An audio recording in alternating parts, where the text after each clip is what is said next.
பஞ்சத்தை அல்லாமல் பின்னும் ஒரு பஞ்ச தேசத்தில் உண்டாயிற்று.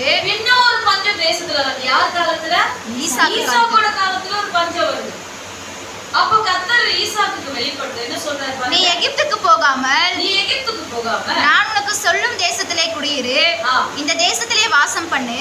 தேவன் சொல்றாரு, எப்ப பஞ்சம் வந்துச்சு நீ உடனே என்ன பண்ணாத? அப்பா மாதிரி போயிடாத. எங்க போகாத? எகிப்துக்கு போகாத, இங்கேயே நம்ம நான் சொல்றேன். ஆனா அவர் கேட்டாரு, வாசிங்க.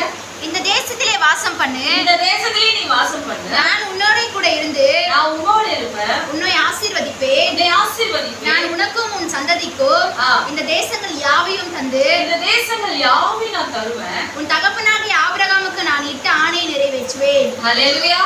ஆபிரகாமுக்கு நான் சொன்ன இந்த தேசத்தை தருவேன். ஆனா அவர் எகிப்துக்கு போய் கொஞ்ச நாள் என்ன பண்றாரு?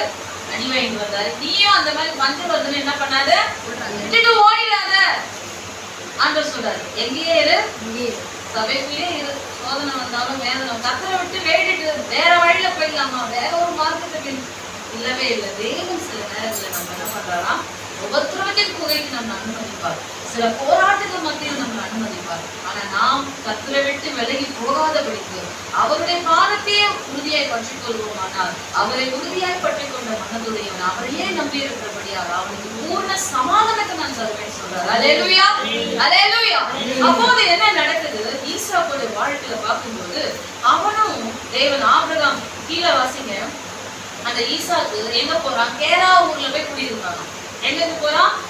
ஆண்டவர் சொல்றாரு, ஆபிரகாம் என் சொல்லுக்கு கீழ்ப்படிந்தபடியா, என் விதிகளையும் என் கற்பனைகளையும் என் நியமங்களையும் என் பிரமாணங்களையும் அவன் கை கொண்டபடியால் நான் உன் சந்ததியை வானத்தின் நட்சத்திரங்களை போல பெருக பண்ணி உன் சந்ததி